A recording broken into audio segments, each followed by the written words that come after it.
Right, moving on, Canada's Aboriginal leaders, also known as the First Nations, try to storm the Parliament in protest at a controversial budget bill. Parliament guards blocked the Aboriginal leaders who tried to force their way into the House of Commons.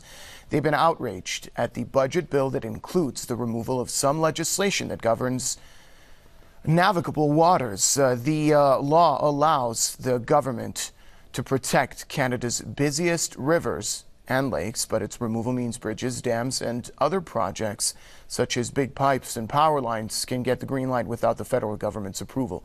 The move has also angered opposition parties. Canada's Aboriginal leaders believe the government has not consulted with them over the issue. Canadian lawmaker Charlie Angus says Aboriginals' frustration is understandable as the government is ignoring their calls.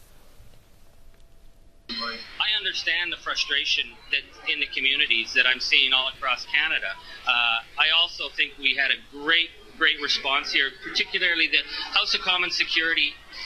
They're not only doing security, but they're diplomats. So on today, I think people were heard. They wanted to be heard. They were heard. They left. The minister came out. That was great. I think the message from the hundreds of chiefs who marched representing communities across this country is that this government is ignoring democracy. They're ignoring people. They're ignoring the First Nation communities at their peril. I think there's going to be pushback if the government continues to act in this arrogant and abusive manner, and you see it in the frustration that was on the Hill. Well, we're now joined by our correspondent Joshua Blakeney, who's with us from Calgary, Alberta, Canada. Joshua, tell us about the protests that took place on Parliament Hill in Ottawa. Yes, these Aboriginal leaders were taking issue with the Harper government's federal budget bill, a 414-page piece of legislation, which was seeking to make some quite radical changes for the Aboriginal people in Canada. Of course, under Canadian law, Aboriginals have not only had individual rights, but they've also had collective rights historically, something which many supporters of the Harper government don't like. Many have argued that Aboriginal people should have their collectively held reserves privatized and that they should just be treated like any other Canadian. But there's another school of thought which many Aboriginal leaders embrace, which is because they are the original peoples of Canada, that they should have certain collective rights and entitlements to wealth. And this finds itself enshrined in Canada's constitution under Section 35, which asserts that it's the supreme law of Canada to recognize and affirm Aboriginal and treaty rights. And so these Indigenous leaders would assert that the politicians, especially those in the Harper administration, are actually violating the supreme law of Canada by enshrining pieces of legislation which are directly an attack on those very rights and treaties which the supreme law of Canada upholds. And so the Aboriginal leaders would view themselves and have argued that they're the ones who are actually upholding the law when faced with lawless politicians who are seeking quite nefariously to try and privatize Aboriginal lands, because then all they have to do is invite their oil company and mining company friends into these Aboriginal territories, and before you know it, the resources that lie underneath these Aboriginal territories are going to be despoiled to profit these white-owned corporations.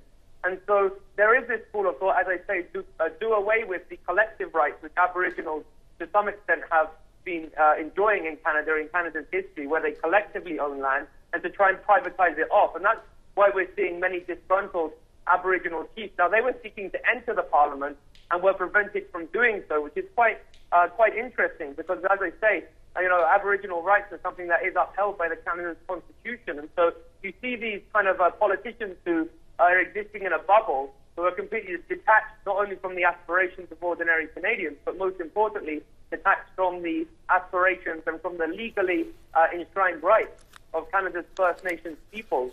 And so that's what the clash was happening today. It was a colonial clash, a clash between the colonizers and the colonized. I mean, it was quite apposite that you ran a report to do with Israel-Palestine before this, because it's very similar, just as we see settlements encroaching into the West Bank in Palestine to do away with that people. So in Canada, we see the Aboriginal people basically having a death sentence issued upon them by the Harper government, who wants to do away with their land and by extension do away with their peoplehood, do away with their aboriginality. And that's why the chiefs were opposing and resisting that today.